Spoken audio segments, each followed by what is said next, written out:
नाथ मया करो शरीर स्वस्थ क्षीण समय सिमरंत नानक राम दामोदरी माधव।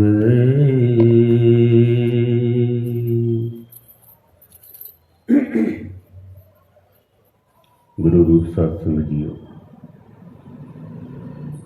गुरु गोबिंद सिंह महाराज सच्चे पातशाह जी का पावन प्रकाश पुरब हम मना रहे हैं। कुछ विचार आपके सन्मुख रख सकूं उससे पहले 10वें पातशाह की बख्शिश की हुई पावन पवित्र फतेह सनिमर प्रवान करनी। वाहिगुरु जी का खालसा वाहिगुरु जी की फतेह।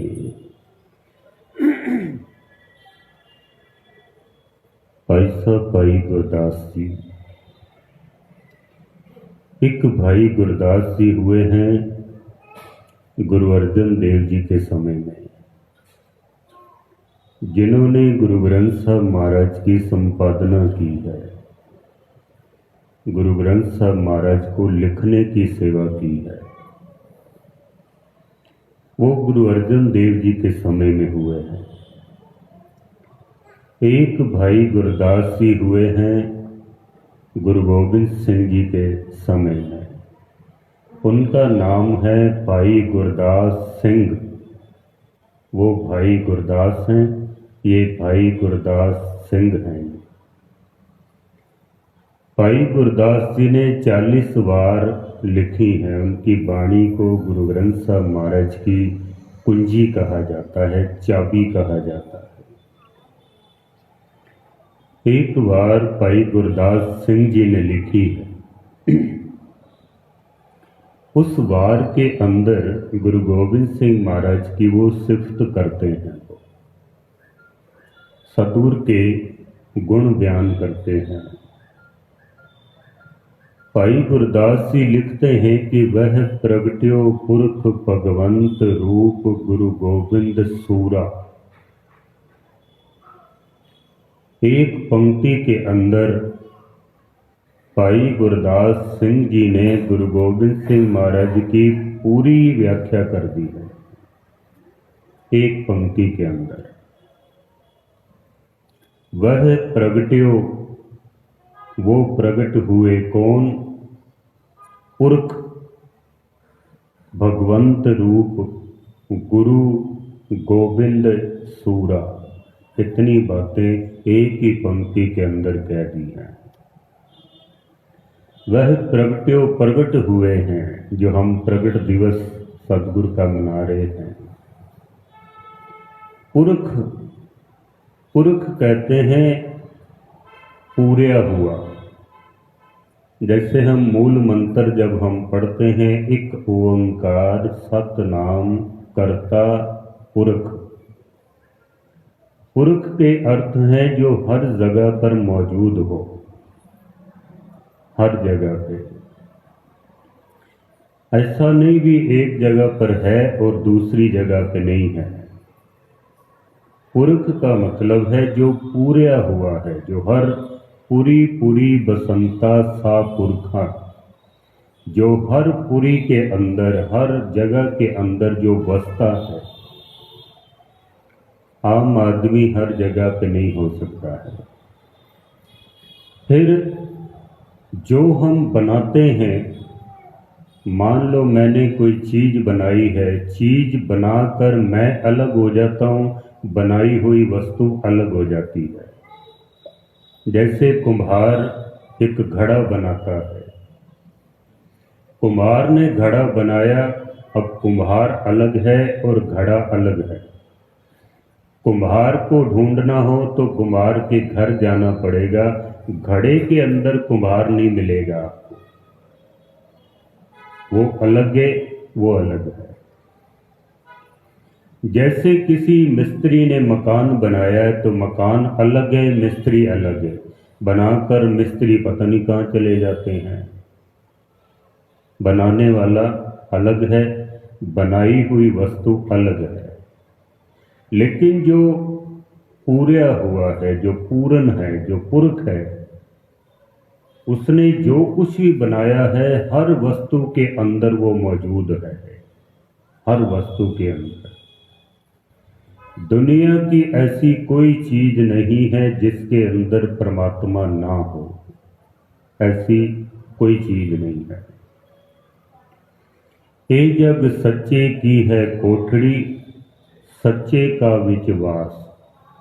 परमात्मा ने अगर संसार बनाया है तो संसार के अंदर परमात्मा मौजूद है। ऐसा नहीं भी संसार अलग है और परमात्मा अलग है, ऐसा नहीं है। उसने जो कुछ भी बनाया है हर चीज के अंदर वो परमात्मा मौजूद है, हर एक के अंदर। उसको कहते हैं पुरख, पूरा हुआ, जो अपनी कृत के अंदर मौजूद है, हर बनाई हुई चीज के अंदर मौजूद है। भाई गुरदास सिंह जी कहते हैं कि गुरु गोबिंद सिंह पुरख हैं, हर जगह पे मौजूद है। जहां भी कोई याद करता है गुरु गोबिंद सिंह को, वहां मौजूद हैं, वो पहुंच जाते हैं। गुरु गोबिंद सिंह वह प्रगट्यो पुरख भगवंत रूप। गुरु गोबिंद सिंह परमात्मा का रूप है। मैं इस सब्जेक्ट को फिर बाद में आपके सन्मुख रखूंगा। जिनकी नज़र पहुंची गुरु गोबिंद सिंह महाराज तक, उन्होंने देखा कि गुरु गोबिंद सिंह कोई आम व्यक्ति नहीं है, वो परमात्मा का रूप है। वैसे गुरु गोबिंद सिंह महाराज कहते हैं कि मैं हूँ परम पुरख को दासा, देखण आयो जगत तमाशा। भाई साहब जी कहते हैं कि वह प्रगट्यो पुरख भगवंत रूप, परमात्मा का रूप कौन? गुरु गोविंद सूरा। सूरा कहते हैं शूरवीर को। भाई गुरदास जी कहते हैं कि गुरु गोबिंद सिंह एक ऐसे शूरवीर संसार के अंदर आए हैं जिनके जैसा दूसरा संसार में कोई नहीं है, जिसके अंदर इतने गुण हो। शूरवीर किसको कहते हैं? शूरवीर के अंदर कौन कौन से गुण होने चाहिए, या हम शूरवीर किसे कहेंगे? कौन कौन से गुण किसके अंदर मौजूद हों जिसे हम शूरवीर कह सकें? गुरु गोबिंद सिंह महाराज का जीवन, गुरबाणी ने जितने शूरवीर के गुण हमें बताए हैं ना, मैं एक एक पंक्ति आपके सामने रखूंगा और हर पंक्ति के ऊपर गुरु गोबिंद सिंह का जीवन पूरा मुकम्मल उतरता है, कोई कमी नहीं है एक एक पंक्ति के ऊपर, क्योंकि गुरबाणी हमारा मूल है। गुरबाणी के ऊपर जो चीज पूरी उतरती है वो चीज हमारे लिए एक प्रत्यक्ष प्रमाण है। गुरबाणी के अंदर एक पंक्ति आती है, गुरु अर्जन देव जी महाराज का शब्द है, मैं फिर दोहरा दूं कि शूरवीर के अंदर कौन कौन से गुण होने चाहिए। शूरवीर किसे कहते हैं? गुरबाणी कहती है कि सो सूरा वरियाम, जिन विचों दुष्ट अहंकरण मारे। उस व्यक्ति को शूरवीर कह सकते हैं जिसने अपने अंदर से अहंकार को मार दिया। उस व्यक्ति को शूरवीर कह सकते हैं जिसने अपने अंदर से अहंकार को मार दिया हो।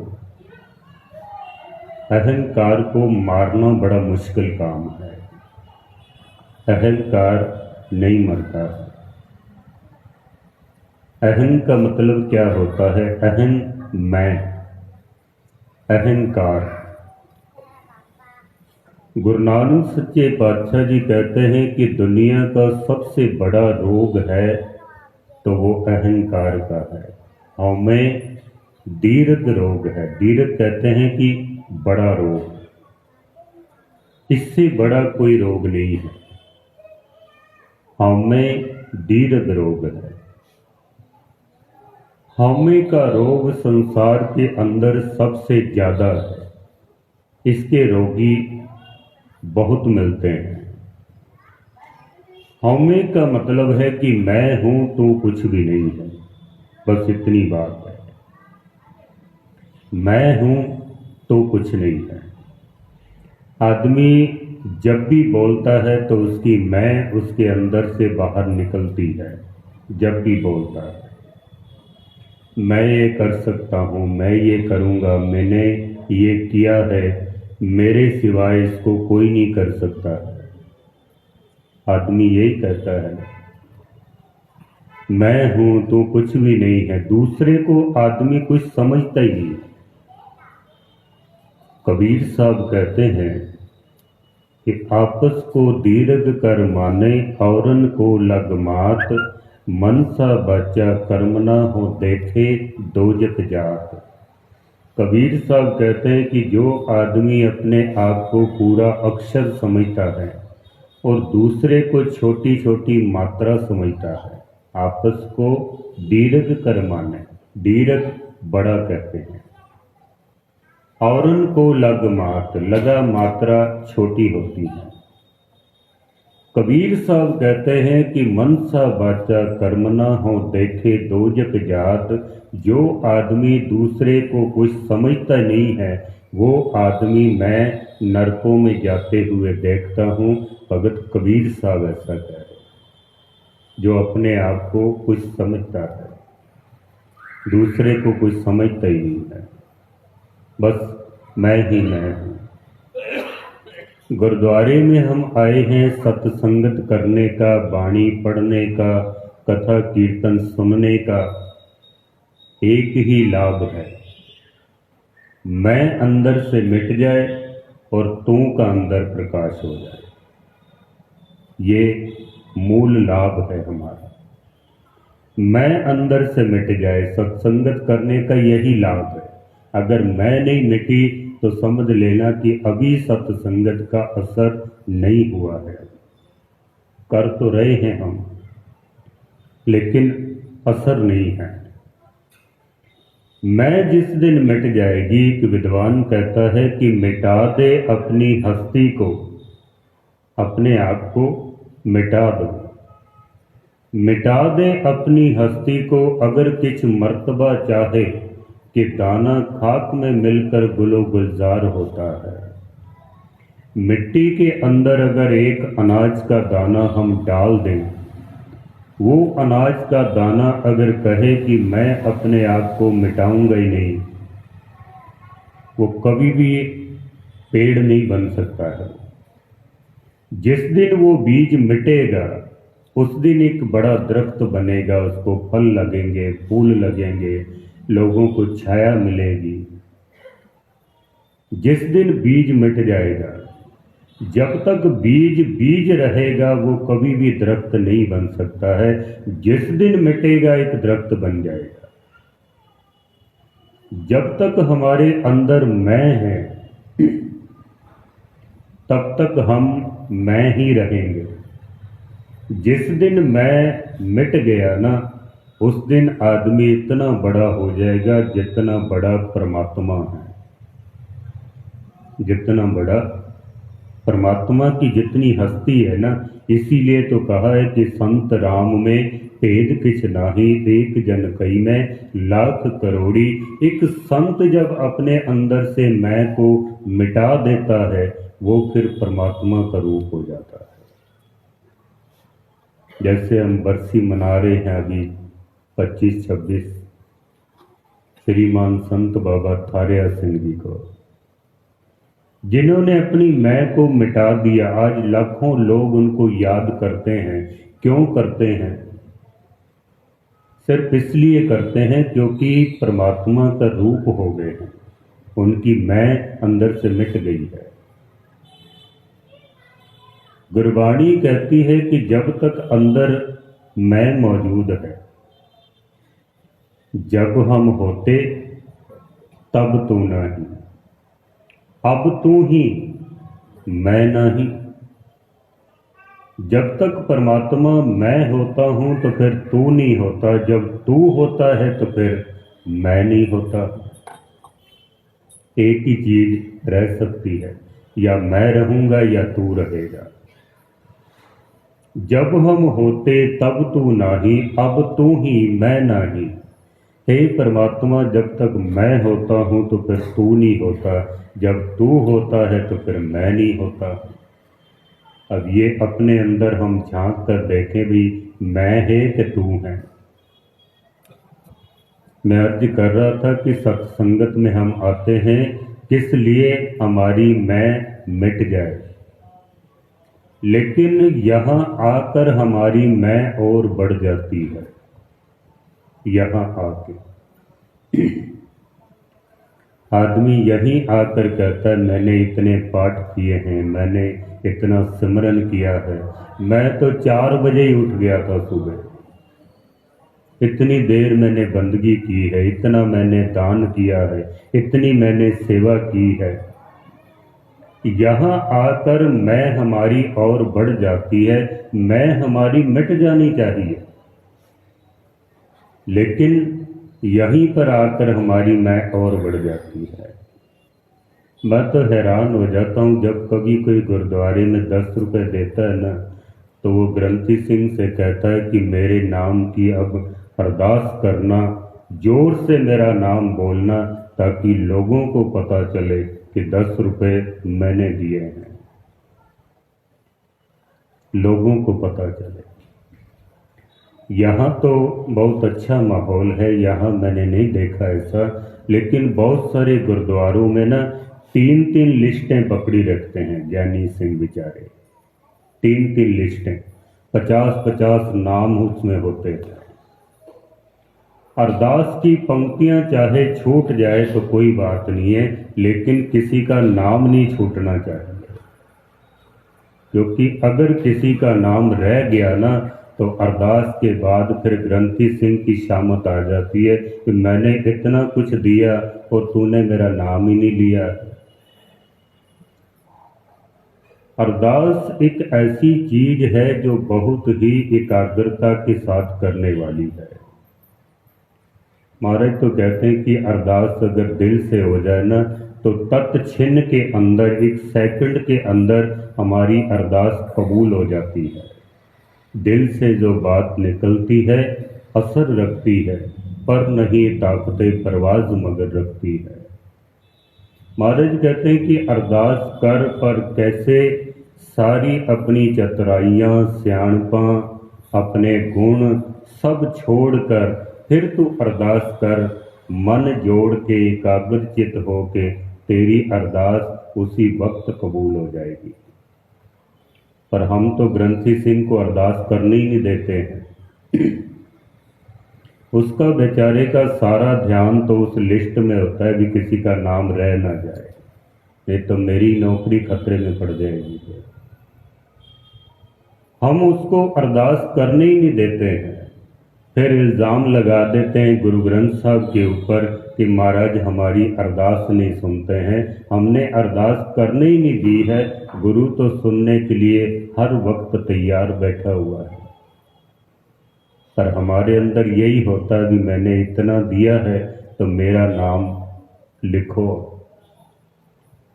किसी ने गोलक की सेवा कराई ना, जो गोलक रखी होती है गुरु ग्रंथ साहब के आगे, उसके ऊपर अपना नाम लिखवा देते हैं सबके सामने, भाई गुरु को तो तू बाद में मत्था टेकना, पहले तो तू मेरा नाम पढ़ दो और इसको मत्था टेक।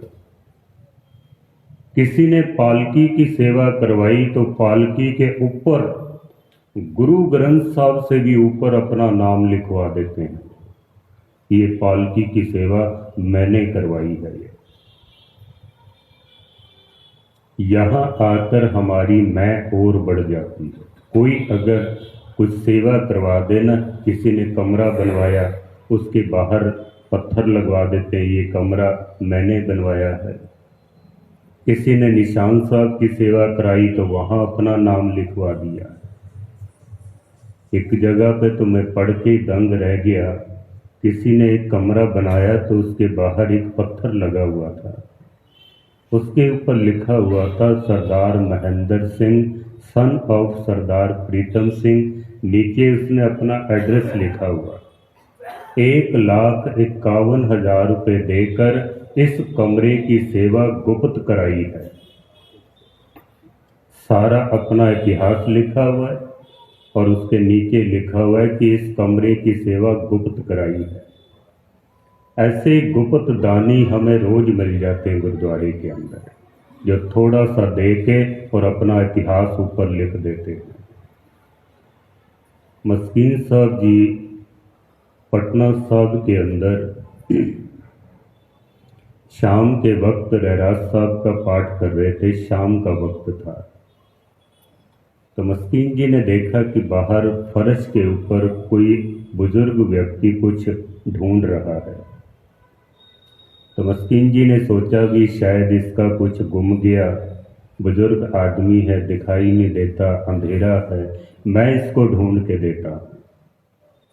तो मस्कीन जी ने जाके उससे पूछा भी बाबा तेरा क्या गुम गया है, मुझे बताओ तो मैं ढूंढ के देता हूँ तुम्हें। उस बुजुर्ग ने कहा भी मस्कीन गुमा तो कुछ भी नहीं मेरा, फिर क्या ढूंढ रहे हो? पिछले साल में 1100 रुपये दे के गया था और कमेटी वालों ने कहा था कि तेरा नाम लिख देंगे। मैं अपना नाम ढूंढ रहा हूँ, लिखा है कि नहीं लिखा है। मैं अपना नाम ढूंढ रहा हूँ, लिखा कि नहीं लिखा। तो मस्कीन जी ने हाथ जोड़े, कहते हैं बाबा अगर गुरुद्वारे में आकर भी तू अपना ही नाम ढूंढेगा तो परमात्मा का नाम ढूंढने फिर कहाँ जाएगा तू?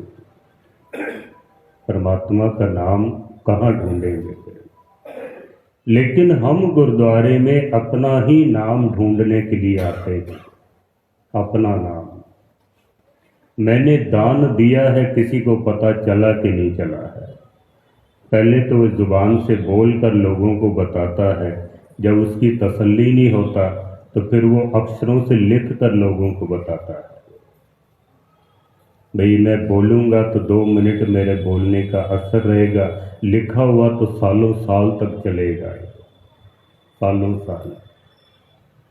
मस्कीन साहब जी कहा करते थे कि जिस व्यक्ति ने गुरुद्वारे का सफ़ेद मार्बल अपने नाम से काला कर दिया है, उस आदमी का मन कभी सफ़ेद हो ही नहीं सकता है। जिसने गुरुद्वारे का सफ़ेद मार्बल अपने नाम से काला कर दिया है। पर हम यहाँ पर अपने नाम को ढूंढने के लिए आते हैं। कई लोग तो गुरु के दर्शन करने नहीं आते, अपने दर्शन करवाने के लिए आते हैं। अपने दर्शन करवाने के लिए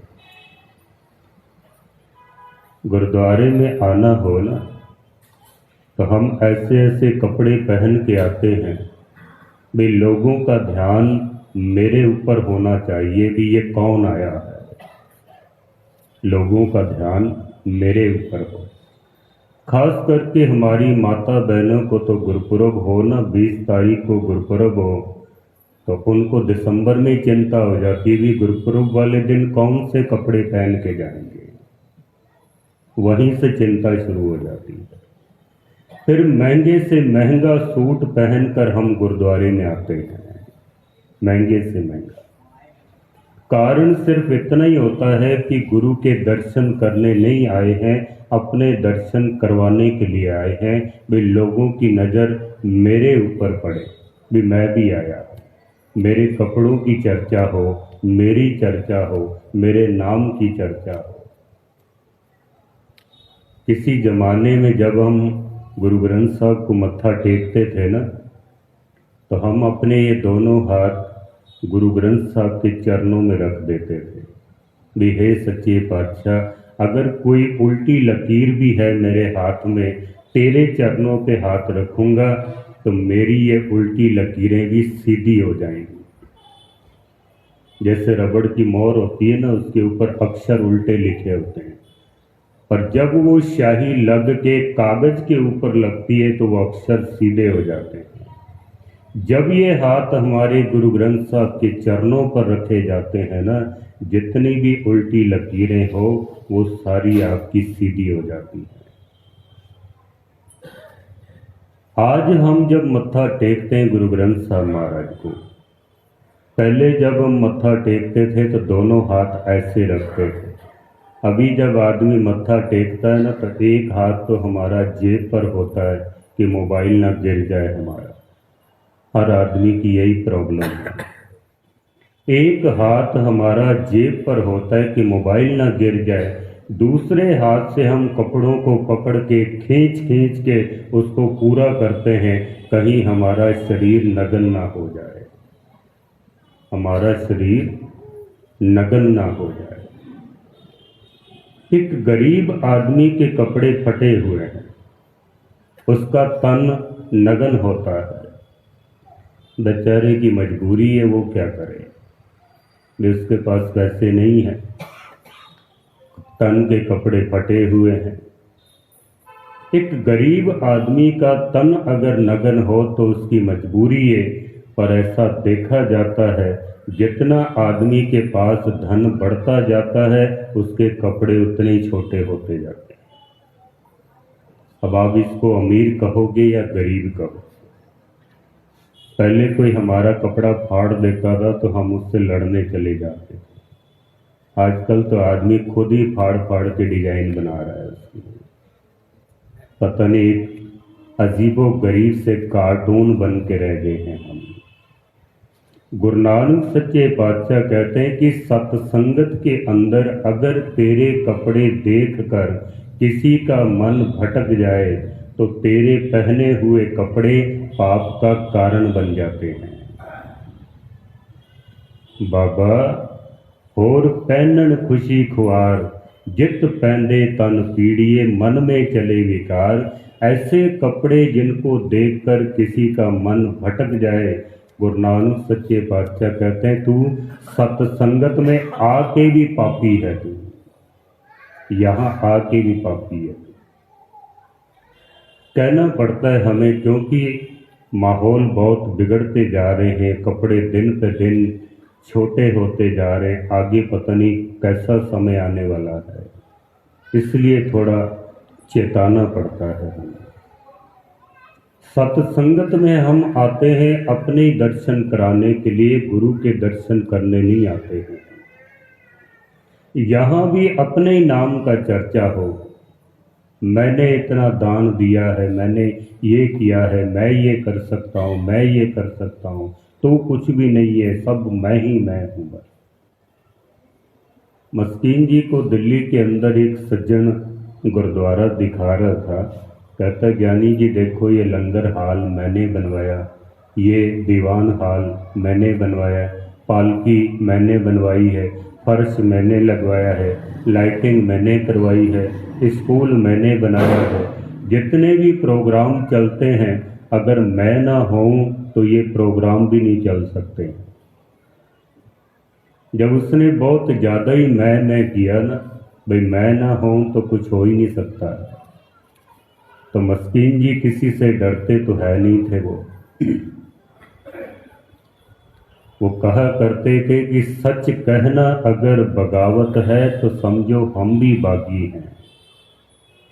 सच अगर गुरु की गोद में नहीं बोलेंगे तो फिर सच को कहाँ लेकर जाएंगे हम।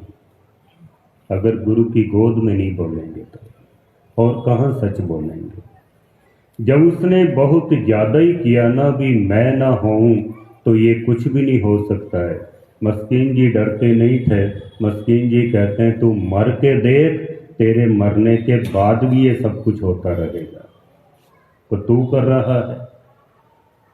गुरु ग्रंथ साहब महाराज जी गुरता गद्दी पर बैठे हुए 350 साल हो गए हैं, गुरुद्वारे बन रहे हैं, गुरपुरब बन रहे हैं, तो क्या सब कुछ तू करवा रहा है?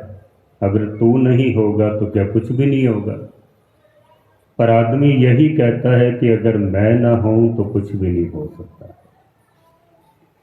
सत्संगत में आने का यही लाभ है कि मैं हमारी मिट जाए, तू का अंदर प्रकाश हो जाए। कबीर साहब कहते हैं कि मैं मिट गया और तू का अंदर प्रकाश हो गया। कबीर तू तू करता तू हुआ, मुझ में रहा ना हूँ, जब आपा पर का मिट गया, जत देखा तत तू। कबीर साहब कहते हैं कि अब जिधर भी देखता हूँ परमात्मा तू ही तू है, बस क्यों, मैं मिट गया हूँ। मैं हमारी मिट जाए। गुरु नानक सच्चे पातशाह जी कहते हैं कि हौमे दीर्घ रोग है, हौमे का रोग सबसे बड़ा है। लेकिन महाराज कहते हैं कि ये लाइलाज नहीं है, ये दारू पी इस माहे, इसी के अंदर दवा भी छुपी हुई है। जैसे सांप का जहर हमारे लिए मौत है, लेकिन सांप के जहर का इलाज भी सांप का जहर ही है। आज जितनी मेडिसिन बन रही है ना जहर उतारने के लिए, जहर को मारने के लिए, वो सब सांप का जहर, बिच्छू का जहर और दूसरे जानवरों को जहर उसको मारकर उसी से दवाइयाँ बनाई जा रही हैं। अगर सीधा ही सांप का जहर हम खा लें तो मौत है, लेकिन अगर सांप के जहर को साइंटिस्ट तरीके से मार दिया जाए, उसकी दवा बना ली जाए, वही जहर दवा का काम करता है। मैं है तो ये जहर ही है, जहां मैं है वहां परमात्मा नहीं है, ठीक है ना।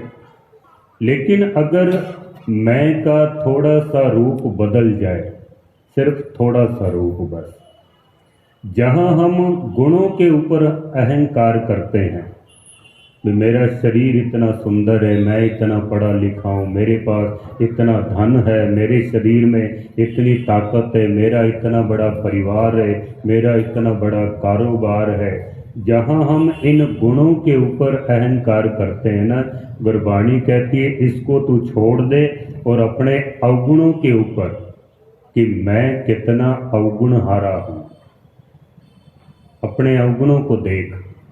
मैं के अंदर गुणों की तलाश मत कर, मैं के अंदर अपने अवगुणों को देख कि मेरे अंदर कितने अवगुण हैं, इसको देखने की कोशिश कर।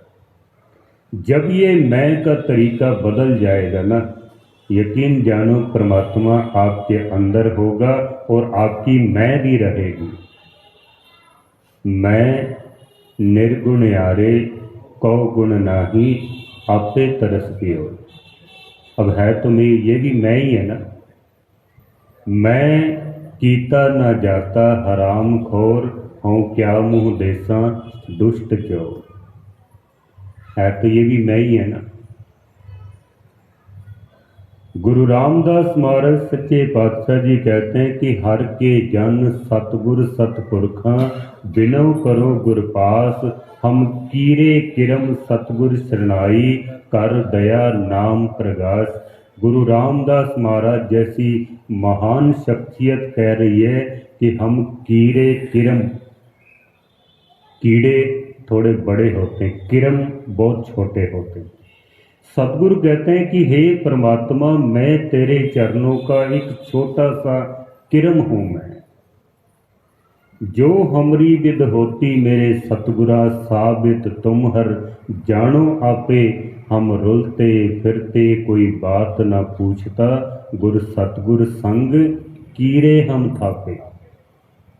मेरे जैसे कीट को परमात्मा तूने अपने चरणों में रख लिया है, वरना हमारी कोई ताकत नहीं है। अब सतगुरु ऐसी बात कहें और हम यहाँ आकर छोटे छोटे गुणों के ऊपर बहुत अहंकार करते हैं, मेरे जैसा कोई है ही नहीं है। भाई साहब भाई गुरदास जी आगरा के अंदर सिक्खी का प्रचार करने के लिए गए थे। भाई गुरदास जी वहाँ उनको पता चला कि गुरु रामदास महाराज ज्योति ज्योत समा गए हैं। गुरु रामदास जी भाई साहब को जब पता चला तो उन्होंने मन बनाया भी जल्दी से अमृतसर साहब पहुंचना चाहिए, चल के देखें सतगुरु जी ज्योति जो समा गए हैं। तो भाई गुरदास जी चलने की तैयारी की है उन्होंने। जब वो आगरा से चले ना तो बहुत सारी संगत उनको छोड़ने आई, भाई साहब को बाहर तक छोड़ के आए। बाजार से जब निकल रहे थे तो संगत सतनाम वाहिगुरु का जाप कर रही थी। सड़क के दोनों किनारे पर लोगों की भीड़ इकट्ठी हो गई। सड़क के दोनों किनारों पर, किनारे पर खड़े हुए लोगों में से एक व्यक्ति ने दूसरे से पूछा कि ये कौन जा रहे हैं। जब कोई बाजार से निकलता ना इस तरह तो हम भी पूछते हैं कि यार कौन है ये, इतने मान सम्मान के साथ जा रहा है। तो किसी ने पूछा कि ये कौन जा रहे हैं। ये आवाज भाई गुरदास जी के कानों में पड़ गई और भाई साहब उसके पास चले गए और उससे जाके पूछते हैं कि अगर तू मेरे बारे में पूछ रहा है ना तो मुझसे पूछ, किसी और से मत पूछ। अगर तू मेरे बारे में पूछ रहा है तो मुझसे पूछ, किसी दूसरे से मत पूछ। क्योंकि हमारी दो तस्वीरें हैं, एक तस्वीर हमारी बाहर की है, एक तस्वीर हमारी अंदर की है। बाहर से तो तकरीबन हर आदमी संत बना हुआ है बाहर से, लेकिन अंदर से हम क्या हैं ये तो सिर्फ हम खुद ही जानते हैं, दूसरा कोई नहीं समझ सकता है। बाहर से हम देखने की कोशिश करते हैं आदमी अंदर से क्या है, ऐसी किसी के पास कोई आंख नहीं है कि सामने वाले व्यक्ति को देख सके कि ये अंदर से क्या है। इसलिए गुरबाणी कहती है कि कहीं धोखा मत खा जाना। गुरु गोविंद सिंह महाराज भी कहते हैं कि कहाँ भयो जो दो लोचन मूंद के बैठ रहो, बक ध्यान लगायो, नाथ प्रियो लिए सात समुद्रन, लोक गयो पर लोक गवाए। भी अगर कोई बैठा हुआ है आंखें बंद करके समाधि लगा के फकीरी चोला पहना हुआ है, इसका मतलब ये मत समझ लेना कि ये कोई संत है। हो सकता है अंदर से चोर हो, डाकू हो, कामी हो, क्रोधी हो। कबीर साहब ने भी कहा ना, गले जिना जप मालियां, लोटे हाथ ने बख, ते हर के संत न आखिए, बना रस के ठग। अगर फकीरी चोला पहना हुआ है, साधु संतों वाला भेष बनाया हुआ है, कहीं इनको साधु मत समझ लेना। हो सकता है कि ये कोई लुटेरा हो, कोई डाकू हो। मैं एक दिन अखबार में पढ़ रहा था, साइंटिस्टों ने इतना बारीक कैमरा बनाया है कि इंजेक्शन की सिरिंज में उस कैमरे को डालकर हमारे शरीर में भेज देते हैं। अंदर की तस्वीरें फिर वो खींच के बाहर भेजता है, कंप्यूटर में वो तस्वीरें आ जाती हैं। अंदर की तस्वीरें, बीमारियों का इस ढंग से वो पता लगा लेते हैं। मैं पढ़ के बड़ा हैरान हुआ भी, इतना बारीक कैमरा इंजेक्शन की सिरिंज से शरीर के अंदर जाकर अंदर की तस्वीरें खींच के बाहर भेज देता है। पर फिर मुझे ख्याल आया कि साइंस अभी भी बहुत दूर है। साइंस के पास ऐसा कैमरा ना तो कभी बना है ना कभी बनेगा जो हमारी अंदर की तस्वीर खींच सके कि ये आदमी अंदर से क्या है, चोर है कि डाकू है कि संत है कि भगत है। ऐसा कोई कैमरा नहीं है। भक्तों के पास ऐसा कैमरा होता है सर। भाई गुरदास जी कहते हैं कि अगर मेरे बारे में पूछ रहा है तो मुझसे पूछ, किसी दूसरे से मत पूछ, क्योंकि मेरे बारे में सिर्फ मैं ही जानता हूँ। मैं आपको कथा सुना रहा हूँ, आप सोचते होंगे भी भाई साहब ने बड़े अच्छे कपड़े पहने हुए हैं, अच्छी दस्तार सजाई है, कथा बड़ी कमाल की करते हैं, लेकिन अंदर से मैं क्या हूँ आप अंदाजा भी नहीं लगा सकते। आप अंदर से क्या हैं मैं सोच भी नहीं सकता। यहाँ आके हमारी बुद्धि काम करना बंद कर देती है। भाई साहब कहते हैं मेरे बारे में पूछ रहे तो फिर मुझसे पूछ, कि मैं कौन हूँ। तो उस आदमी ने हाथ जोड़ के पूछा भी भाई साहब बताओ कि आप कौन हैं। अब भाई गुरदास जी, जिनको कहा जाता है कि सिख पंथ के वेद व्यास, जिन्होंने इतनी वाणी लिखी है, गुरु ग्रंथ साहब को लिखने की जिन्होंने सेवा निभाई है, भाई गुरदास कहते हैं कि मैं कौन हूँ। और आप बड़े ध्यान से सुनना, जब भी कभी अहंकार आए ना तो भाई साहब की इन पंक्तियों को जरूर याद करना। भाई साहब कहते हैं कि हूँ अपराधी गुनहगार, हूँ बेमुख मंदा, चोर यार ज्वार हूँ पर कर जो हंदा, निंदक दुष्ट हराम खोर, ठग देश ठगंदा, काम क्रोध मद लोभ मोह, अहंकार करंदा, विश्वास घाती अकिरत कण, मैं कोई न रखंदा।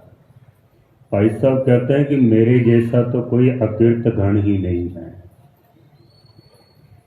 कितने अवगुण मेरे अंदर मौजूद हैं, अब मैं एक एक की व्याख्या नहीं कर सकता, समा बहुत हो रहा है।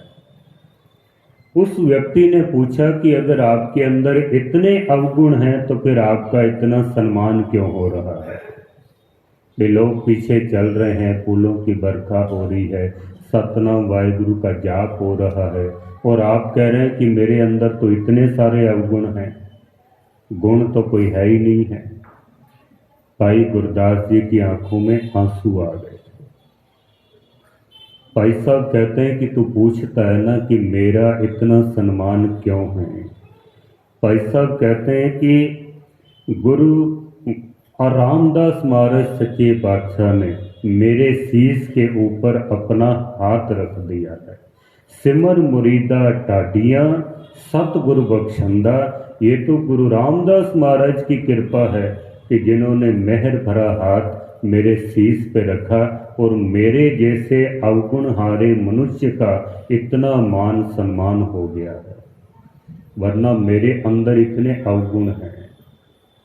हम छोटे छोटे गुणों के ऊपर अहंकार करते हैं। मैं को मारना बड़ा मुश्किल काम है, मैं मरती नहीं है। आदमी ना चाह के भी जब कोई काम करता है ना तो चाहे वो पंक्तियां तो पढ़ता है भी, तू करता सचियार मेंढा साईं, करन करावन सबना का एको, पर धीरे से पीछे कह भी देता है कि ये सब मैंने किया है। मैं हमारी बाहर निकल जाती है। हम गुरु गोविंद सिंह महाराज का प्रकाश पुरब मना रहे हैं। सो सूरा बरियाम जिन विचों दुष्ट अहंकरण मारिया, उस व्यक्ति को शूरवीर समझ लो जिसने अपने अहंकार को मार दिया है। अहंकार को मारना बड़ा मुश्किल काम है। गुरु गोविंद सिंह महाराज सच्चे पातशाह जी के जीवन में मैं कहीं भी दिखाई नहीं देती है। अब सतगुरु का जीवन पढ़ के देखो ना, अगर मैं सतगुरु ने की भी है तो यही कहा है कि मैं हूँ परम पुरख को दासा, मैं तो उसका दास हूँ, मेरे अंदर तो कोई गुण ही नहीं है। सतगुरु जी की वाणी आप पढ़ते हैं जाप साहब, जाप साहब के अंदर हर सवैये के ऊपर लिखा हुआ है त्व प्रसाद तेरी कृपा, मेरा कुछ नहीं है, ये सब तेरी कृपा है। कबियो बाज बेनती चौपई, मैं तेरे दर का एक छोटा सा कवि हूँ और ये बेनती के रूप में चौपाई उच्चारण कर रहा हूँ। गुरु नानक सच्चे पातशाह जी कहते हैं कि हाँ आपो बोल न जानदा, मैं कहिया सब हुक्माओ जियो, मैं कुछ नहीं बोला हूँ, जो परमात्मा ने बुलवाया है वही शब्द मेरे अंदर से निकले हैं, मैं कुछ भी नहीं बोला हूँ। गुरु अर्जन देव जी महाराज भी कहते हैं कि बेशुमार अथाह अगनत अतोले, ज्यों बुलावो त्यों नानक दास बोले। गुरु गोविंद सिंह महाराज भी कहते हैं कि श्री असपान कृपा तुमरी कर, मैं न कहो सब तो ही बखाए। मैंने तो कुछ किया ही नहीं है। 14 युद्ध लड़े हैं सतगुरु ने, लेकिन सच्चे पातशाह ने एक बार भी ये नहीं कहा कि ये युद्ध मैंने जीता है, एक बार भी नहीं। हर युद्ध जीतने के बाद सतगुरु की जुबान से एक ही शब्द निकलता है कि ये जो फतेह है ना, ये परमात्मा की दी हुई है, मेरी नहीं है। ये गुरु गोविंद सिंह महाराज ऐसे शूरवीर, भंगाणी के अंदर जब आप पांवटा साहब जाते हो ना, तो वहाँ भंगाणी का मैदान है। गुरु गोविंद सिंह महाराज ने वहाँ भी युद्ध लड़ा है। 22 धार के राजे, 22 धार कहते हैं पहाड़ी राजाओं को, जहाँ पर 22 धाराएं बहती थी, उनकी अलग अलग छोटी छोटी रियासतें थी। गुरु गोविंद सिंह महाराज से इसलिए नफरत करने लग गए थे क्योंकि गुरु गोविंद सिंह महाराज ने उन लोगों को जिनको समाज में जीने का कोई हक नहीं था, गुरु गोविंद सिंह महाराज ने उनको बादशाह बना दिया था। वो इसलिए चिढ़ गए थे। एक दिन गुरु गोविंद सिंह महाराज समझकर 22 धार के राजाओं ने चारों तरफ से घेरा डाल लिया। उन्होंने सोचा भी शायद गुरु गोविंद सिंह को घेर लिया है, लेकिन वो गुरु गोविंद सिंह नहीं थे। वो था कवि हंसराम। कवि हंसराम ने गुरु गोविंद सिंह को एक कविता सुनाई थी।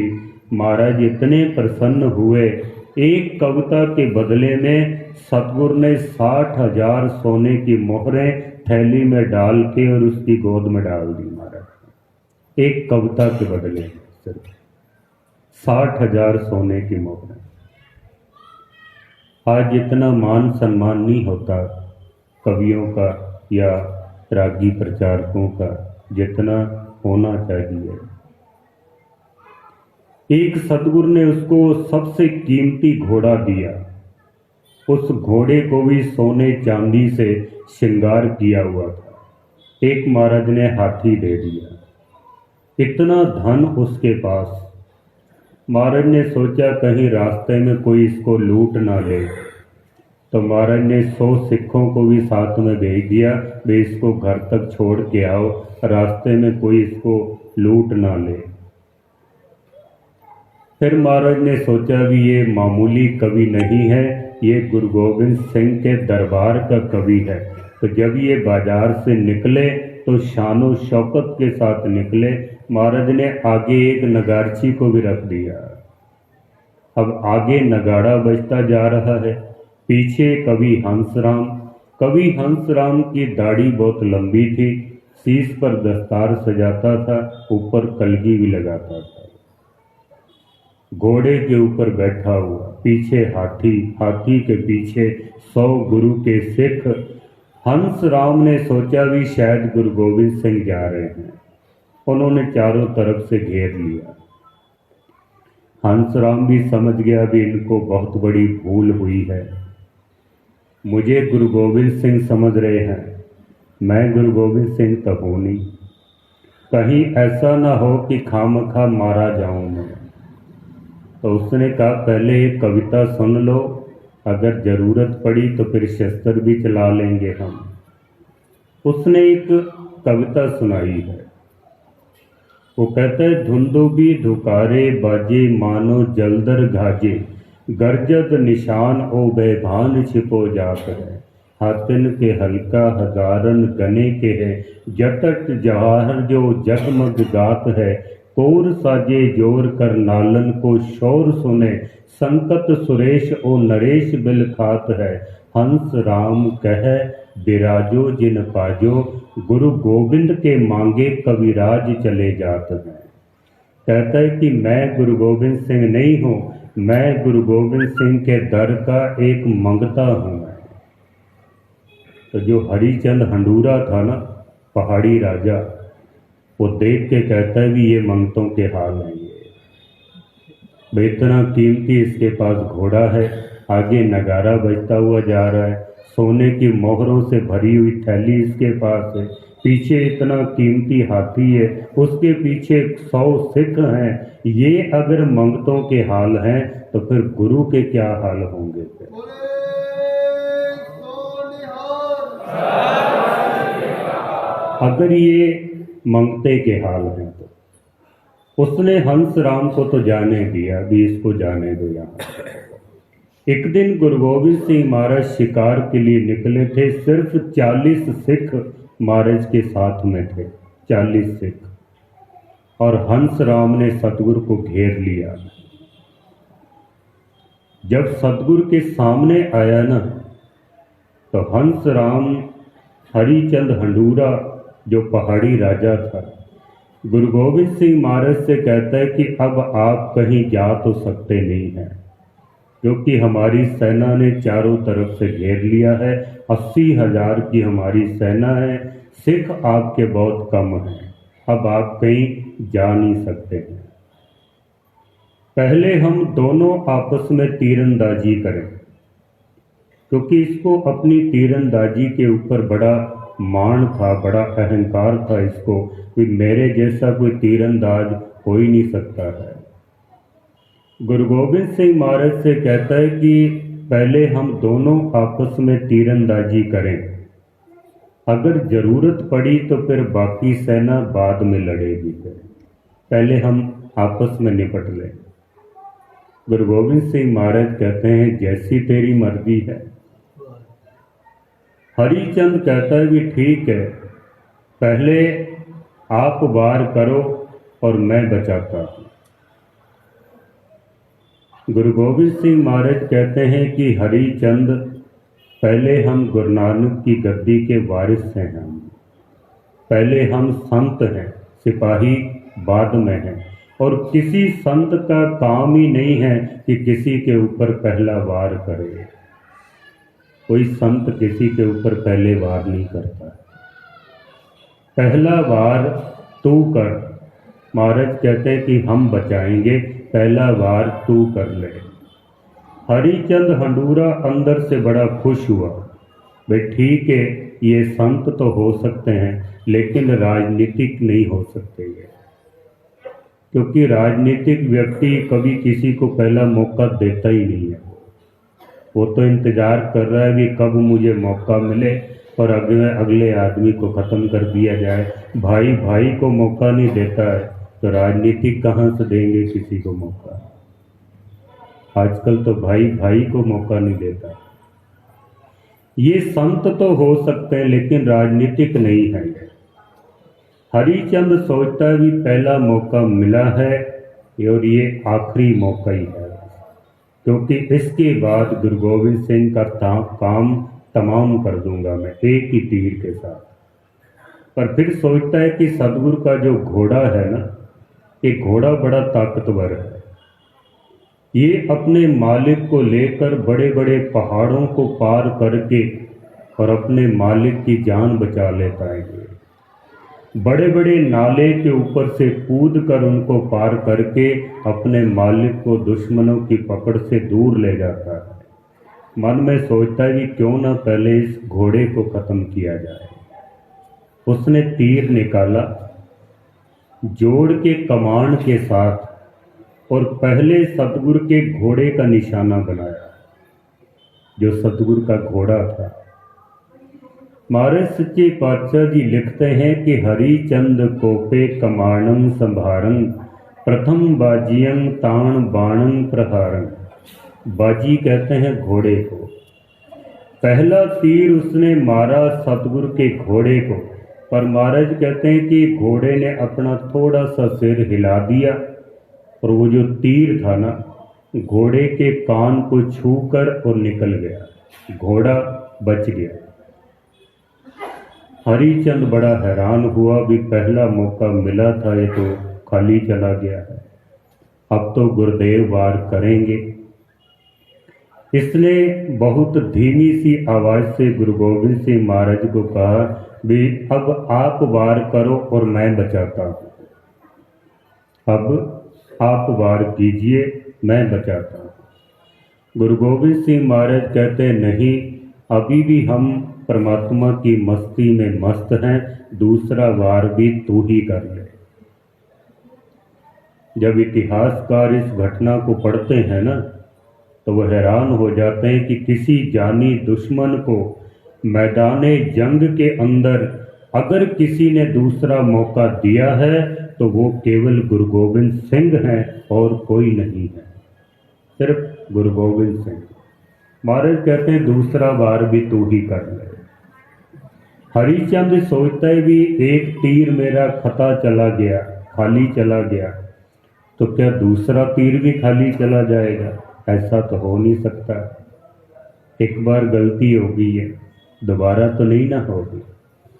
इस बार उसने द्वितीय ताक के तीर मौको चलायो, रख्यो दय में कान छुएके सिधायो। गुरु गोविंद सिंह महाराज कहते हैं कि दूसरा तीर उसने हमारा निशाना बनाकर और दूसरा तीर चलाया, लेकिन तीर हमारे पास आते आते महाराज कहते हैं थोड़ा सा ऊंचा हो गया और हमारे कान के पास से निकल गया। सदगुरु कहते हैं हम बच गए। इस बार तो हरिचंद हंडूरा बहुत हैरान हुआ, ये तो दूसरा मौका मिला था वो भी खाली चला गया। गुरु गोविंद सिंह महाराज से कहते हैं महाराज अब आप वार करो तो मैं बचाता हूँ। गुरु गोविंद सिंह महाराज कहते हैं कि तीसरा वार भी तू ही कर ले। किसी को तीसरा मौका देना ये केवल गुरु गोविंद सिंह का काम है, किसी और का नहीं है। कई लोग ऐसे मूर्ख हैं आज इस दुनिया में जो गुरु गोविंद सिंह महाराज के ऊपर सवाल उठाते हैं कि गुरु तो संत होता है, उनको क्या जरूरत पड़ गई थी शस्त्र उठाने की, तलवार उठाने की, तीर उठाने की, उनको क्या जरूरत पड़ गई। लेकिन वो इतिहास पढ़ते नहीं हैं। गुरु गोविंद सिंह महाराज का जीवन अगर आप पढ़ के देखो तो महाराज कहते हैं कि शस्त्र चलाना मेरी मजबूरी है, मेरा शौक नहीं है। भला चारगी दरमिया आमदम व तदबीरो तीरो तुफंग आमदम। महाराज कहते हैं कि मेरी लाचारगी है कि मुझे शस्त्र उठाने पड़ते हैं, मेरा शौक नहीं है ये। तो लोगों ने पूछ लिया भी आपकी क्या मजबूरी है। महाराज कहते हैं कि जब कोई जालिम इंसान अपने हाथों से या अपने कदमों से किसी गरीब को चोट पहुंचाए, किसी गरीब को मारे, उसको कुचल दे, तो महाराज कहते हैं मैं दोनों हाथ जोड़ के उससे विनती करूंगा कि तू अपने हाथों को रोक। अगर वो अपने हाथों को रोक ले तो महाराज कहते हैं ठीक है। अगर वो अपने हाथों को नहीं रोकता है तो गुरु गोविंद सिंह महाराज कहते हैं चुकारज हमा हीलते दरगुजस्त हलालस्त बुरदम व शमशीर दस्त। अगर कोई जालिम इंसान अपने हाथों को ना रोके तो गुरु गोविंद सिंह महाराज कहते हैं फिर तलवार उठा के उसके हाथ काट देना। गुरु गोविंद सिंह अपना धर्म समझता है। मेरी मजबूरी है शस्त्र उठाना। लोग मेरे ऊपर हमले पे हमला करते हैं। महाराज कहते हैं फिर जब मैं मजबूर हो जाता हूँ ना तो फिर मुझे शस्त्र उठाना पड़ता है। लेकिन आज मूर्ख लोग बिना इतिहास पढ़े गुरु गोविंद सिंह के जीवन पर उंगली उठाते हैं कि सतगुरु ने शस्त्र क्यों सजाए हैं, शस्त्र क्यों उठाए हैं, जंग क्यों लड़े हैं। मैं तो हैरान हूँ। गुरु गोविंद सिंह महाराज का प्रकाश पुरब आप सिंधी संगत में माफ़ी मांग लेता हूँ, गुरु नानक साहब का गुरुपुरब ज़्यादा मनाते हैं, गुरु गोविंद सिंह का नहीं मनाते हैं। एक सिंधी सज्जन ने तो मुझसे कह ही दिया था, क्योंकि मैंने पूछा था उससे कि तुम गुरु नानक साहब का गुरुपुरब तो बड़े चाव से मनाते हो, गुरु गोविंद सिंह का गुरुपुरब क्यों नहीं मनाते हो। मुझसे कहता है कि गुरु नानक आयो खुशियाँ ले आयो, गुरु गोविंद आयो पंगो पायो। गुरु गोविंद सिंह ने आके संसार में पंगे बहुत लिए हैं, जंग बहुत लड़े। हम तो गुरु नानक के सिख हैं बस। अगर गुरु गोविंद सिंह महाराज शस्त्र ना उठाते तो पता इस देश का क्या हाल होता। कवि संतोष सिंह ने लिखा है कि छाए जाति एकता अनेकता बिलाए जाति होवत कुचीलता कतेब अर कुरान की पाप ही परपक्त जाते धर्म दशक जाते वरन गरत जाते सहत विधान की देवी देव देवरे संतोष सिंह दूर होते रीत मिट जाती कथा वेद अर पुराण की श्री गुरु गोविंद सिंह पावन परम सूर मूर्त न होती जो पे करुणा निदान की।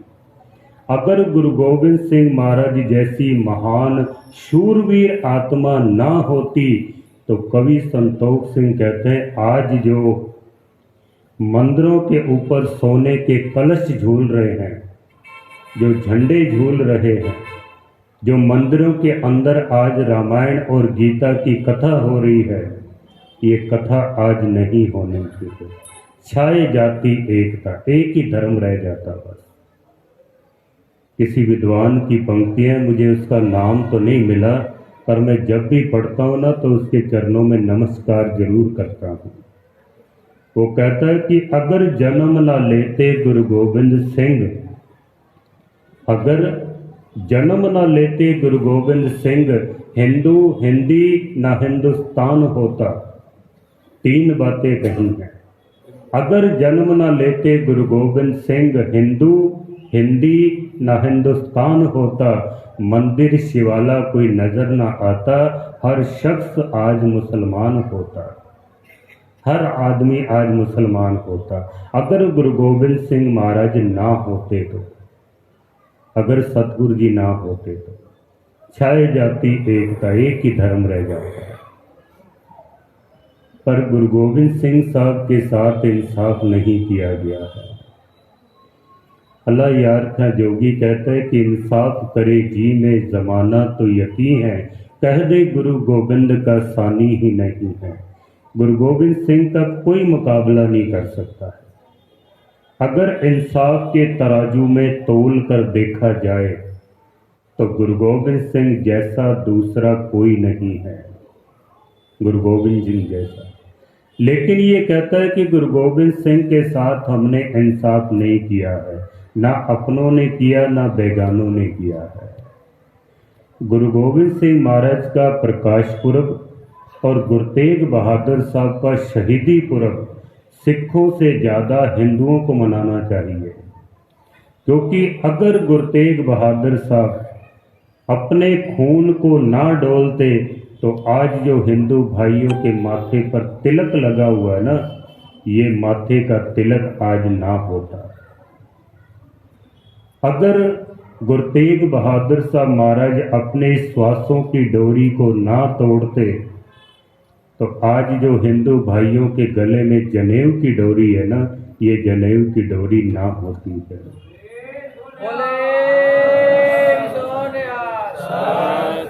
हमारी माताओं बहनों के मांग में जो सिंदूर है, अगर माता गुजर कौर जी अपनी मांग का सिंदूर गुरु तेग बहादुर साहब बलिदान ना करते तो आज हिंदू माता बहनों की मांग में ये सिंदूर ना होता। अगर गुरु तेग बहादुर साहब ना होते तो, अगर गुरु गोविंद सिंह साहब अपने पिता को कुर्बान ना करते, हिंदुस्तान के लाखों बच्चों के सिर से उनके बाप का साया उठ जाता, लाखों बच्चों के। लेकिन जिस गुरु ने इतनी बड़ी कुर्बानी की है, हमने उसके साथ इंसाफ नहीं किया है। जिस गुरु ने, चलो मैं दो पंक्तियां आपको श्रवण कराता हूँ। एक शायर हुए हैं डॉक्टर मोहम्मद इकबाल, उन्होंने एक गीत लिखा था, सारे जहां से अच्छा हिंदुस्तान हमारा, हम बुलबुले हैं इसके ये गुलिस्तान हमारा। जब आज़ादी के फंक्शन होते हैं ना तो इस गीत को बड़े ज़ोर शोर से गाया जाता है, इसको कौमी तराना बना दिया है। उसने लिखा था इस गीत को, वो हिंदुस्तान से बहुत प्रभावित हुआ था वो, कि सारे जहां से अच्छा हिंदुस्तान हमारा। लेकिन हिंदुस्तान के लोगों ने उसको इतना परेशान किया, उसको इतना तंग किया, जिसने लिखा था कि सारे जहां से अच्छा हिंदुस्तान हमारा, उसी व्यक्ति ने रोते हुए फिर दो पंक्तियां लिखी। वो कहता है कि मुद्दतें हुई हैं रंजो गम सहते हुए, शर्म सी आती है इस वतन को वतन कहते हुए। जिसने लिखा था ना कि सारे जहां से अच्छा हिंदुस्तान हमारा, उसी को कहना पड़ा कि शर्म सी आती है इस वतन को वतन कहते हुए। देखो, मुझे गलत मत समझना, ये उस कवि की पंक्तियां हैं, क्योंकि हिंदुस्तान के लोगों ने गुरु गोविंद सिंह के साथ इंसाफ नहीं किया है। गुरु नानक सच्चे पातशाह ने आज़ादी की पहली आवाज़ उठाई थी बाबर के दरबार में जाकर। सच्चे पातशाह ने बाबर से कहा था, बाबर तू बाबर नहीं है, तू जाबर है। किसी बादशाह के मुंह पे जाके कहना कि तू जाबर है, ये हिम्मत केवल गुरु नानक सच्चे पातशाह की है। आज़ादी की पहली आवाज़ गुरु नानक के घर से बुलंद हुई थी। लेकिन आज जब आज़ादी के फंक्शन मनाए जाते हैं, तो जिस गुरु ने अपना सर्वंस कुर्बान कर दिया, बुल्ले शाह जी कहते हैं कि ना कहूँ अब की ना कहूँ तब की, बात कहूँ मैं जब की, अगर ना होते गुरु गोविंद सिंह तो सुन्नत होती सबकी। जिसने अपना सर्वंस कुर्बान कर दिया इस देश के लिए, इस देश की संस्कृति के लिए, उन लोगों ने उस गुरु का नाम तक नहीं लिया है। कभी देखा आपने 26 जनवरी या 15 अगस्त पर गुरु गोविंद सिंह का, गुरु गोविंद सिंह के बच्चों का या गुरु तेग बहादुर साहब का कहीं जिक्र भी किया जाता है? कभी देखा आपने? इंसाफ नहीं किया हमने। पाकिस्तान के अंदर ना एक इलाका है जिसका नाम है पाड़ा चिनार। बड़ा खूबसूरत इलाका है। वहाँ से काफ़ी लोग हिंदुस्तान में आए हैं। मस्कीन जी भी उसी इलाके से आए हैं। पाड़ा चिनार का इलाका पहाड़ी इलाका था, बड़ा खूबसूरत इलाका था। एक वहाँ छोटा सा तालाब भी था। उस तालाब पर एक आदमी अपने बच्चे को स्नान करवा रहा था। स्नान कराते कराते उस बच्चे का पैर फिसल गया और वो पानी में डूबने लगा। वहीं पर एक फॉरेनर आया हुआ था, अंग्रेज, वो तस्वीरें खींच रहा था। उसने देखा भी बच्चा पानी में डूब रहा है, तो उसने अपने कपड़ों की परवाह नहीं की, अपने कैमरे की भी परवाह नहीं की, और एकदम उसने कूद कर और उस बच्चे की जान बचा ली। उसने बाहर निकाल लाया। जिसका वो बच्चा था, उसने बच्चे को गले से लगाया, उसको प्यार किया, उसका हाथ पकड़ा और वो चल दिया वहाँ से। अंग्रेज बड़ा हैरान हुआ। पास में खड़े थे ज्ञानी हरि सिंह जी, जो मस्कीन जी के गुरु नानक पब्लिक स्कूल के हेड मास्टर थे। ज्ञानी हरि सिंह जी ने उस अंग्रेज से पूछा भी, तूने बड़ा अच्छा काम किया, एक डूबते हुए बच्चे को तूने बचाया है, फिर तेरे माथे के ऊपर ये लकीरें क्यों हैं? चिंता किस बात की है? काम तूने बहुत बढ़िया किया है। वो अंग्रेज कहता है कि हमारे देश में अगर कोई हमारा रुमाल भी उठा के पकड़ा देना तो हम उसको थैंक यू बोलते हैं, धन्यवाद, तूने रुमाल उठा के मुझे पकड़ाया है। कहते हैं मैंने इसके बच्चे को बचाया, अपने कैमरे की परवाह नहीं की, अपने कपड़ों की मैंने परवाह नहीं की, इसके बच्चे को निकाल कर लाया हूँ अपनी जान पर खेल कर। पर उसने अपने बच्चे से तो प्यार किया है, लेकिन मुझे दो शब्द धन्यवाद के भी नहीं बोले, इसने थैंक यू भी नहीं कहा। ज्ञानी हरि सिंह जी हंसने लग गए। तो अंग्रेज ने पूछा भी, आप हंसते क्यों हो? ज्ञानी हरि सिंह जी कहते हैं कि तूने इसके बच्चे को बचाया और तू चाहता है कि ये तेरा धन्यवाद करें। इस देश के लोग वो लोग हैं जिस गुरु ने इस देश के लिए अपना सर्वंस कुर्बान कर दिया। इस देश के लोगों ने उस गुरु का धन्यवाद नहीं किया, तेरा धन्यवाद क्या खाक करेंगे ये लोग, जिसने अपना सर्वंस कुर्बान कर दिया है। उस गुरु का इन लोगों ने कभी धन्यवाद नहीं किया। लोग उंगली उठाते हैं गुरु गोविंद सिंह के ऊपर कि गुरु को तलवार उठाने की क्या जरूरत थी। अगर गुरु तलवार ना उठाता तो आज जो हमारे देश में आज़ादी है, ये आज़ादी हमारे पास नहीं होनी थी। छह जाति एकता, एक ही धर्म रह जाता। बार बार लोगों ने गुरु गोविंद सिंह के ऊपर अटैक किया है, हमला किया है, तब जाकर कहीं गुरु गोविंद सिंह शस्त्र उठाते हैं। तीसरा तीर हरिचंद हंडूरे ने निकाला और मन में सोचता है कि दो तीर खाली चले गए हैं। हवा का कुछ रुख ऐसा है कि तीर पास में जाते जाते ऊंचा हो जाता है। तो उसने गुरु गोविंद सिंह के कमर कस्से का निशाना बनाया। जो सतगुरु जी एक चमड़े की पेटी पहनते थे, उसके ऊपर एक रेशमी कपड़ा सतगुरु जी बांधते थे। उसने कमर कस्से का निशाना बनाया, सतगुरु की कमर का निशाना बनाया। वे पास में जाते जाते अगर तीर ऊंचा भी हो गया तो सतगुरु के सीने में लगेगा, खाली नहीं जाएगा तीर।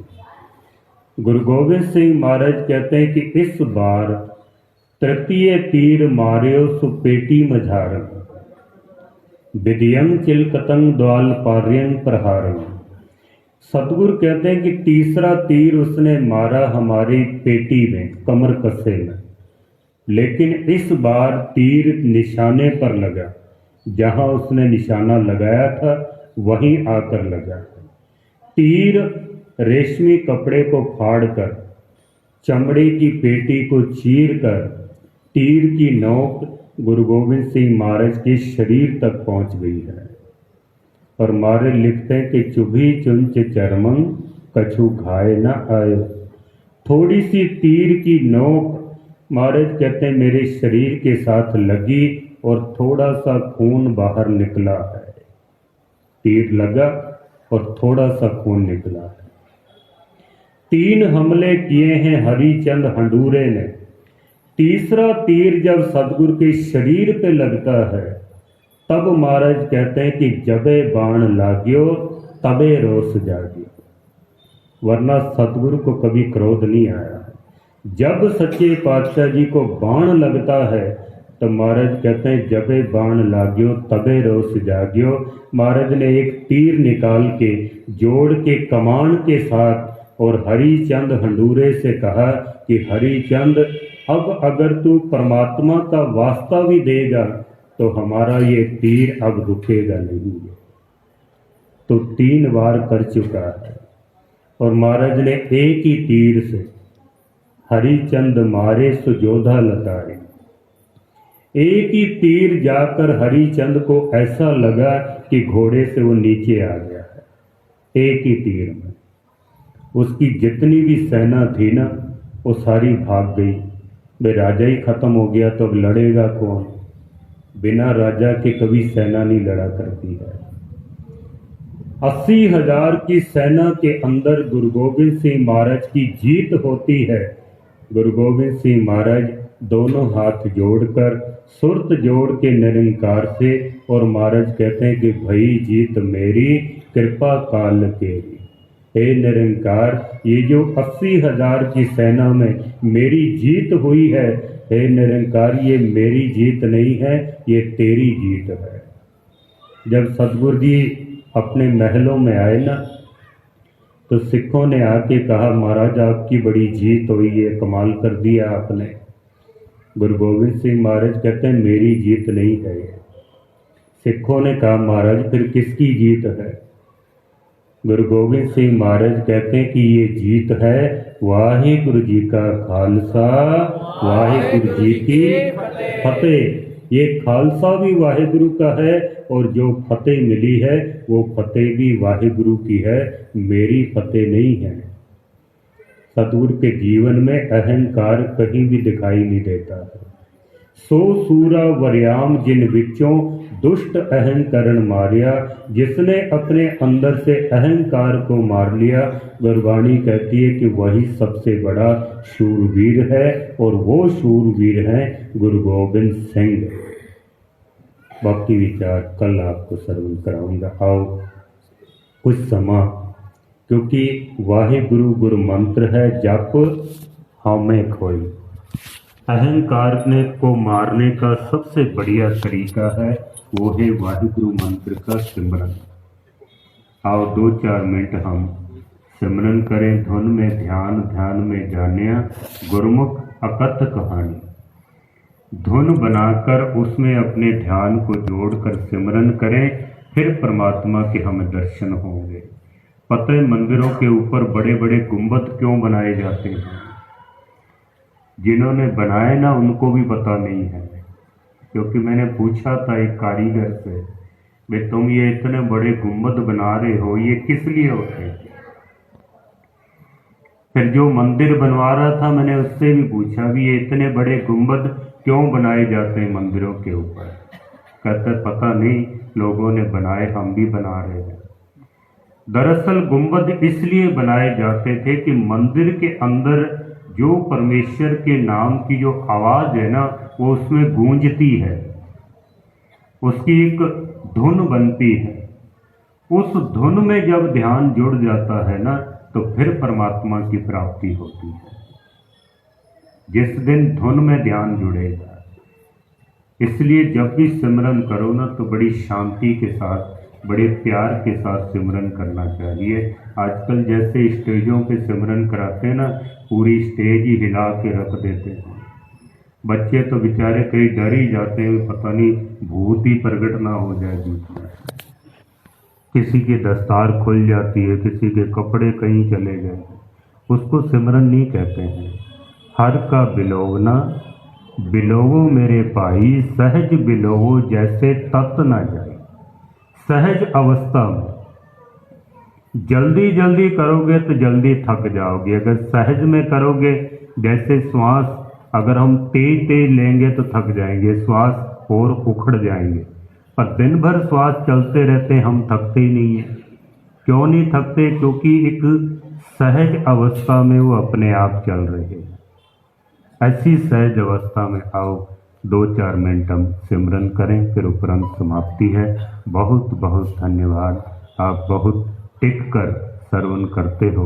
मेरा जी तो नहीं करता कि मैं समाप्ति करूं, पर ये जो गला है ना, ये थक जाता है। सद्गुरु मेहर करें, आपका प्यार ऐसा ही गुरु से बना रहे। आओ 2-4 बार वाहे गुरु वाहे गुरु वाहे गुरु वाहे गुरु वाहे गुरु वाहे गुरु वाहे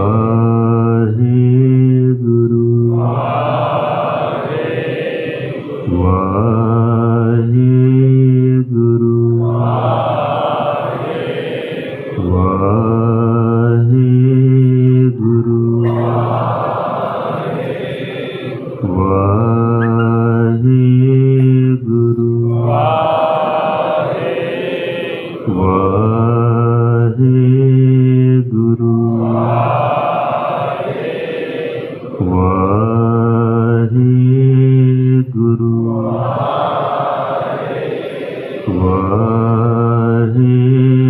गुरु वाहे गुरु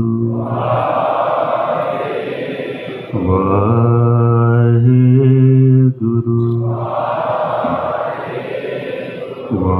वाहे गुरु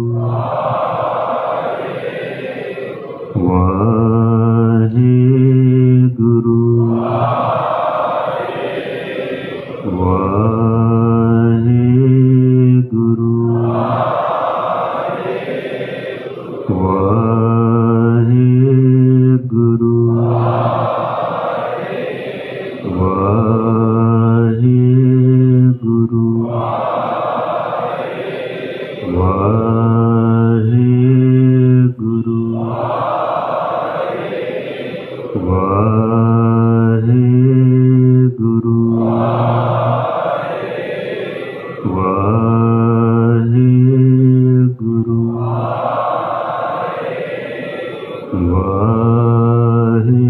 ਵਾਹਿਗੁਰੂ ਵਾਹਿਗੁਰੂ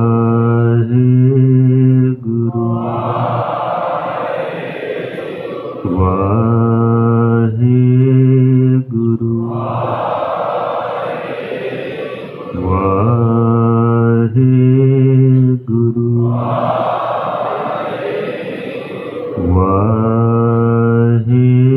ਵਾਹਿਗੁਰੂ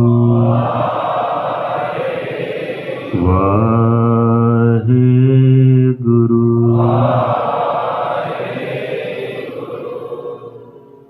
इस तरह से आप रोजाना अमृत वेले थोड़ी देर जरूर करें।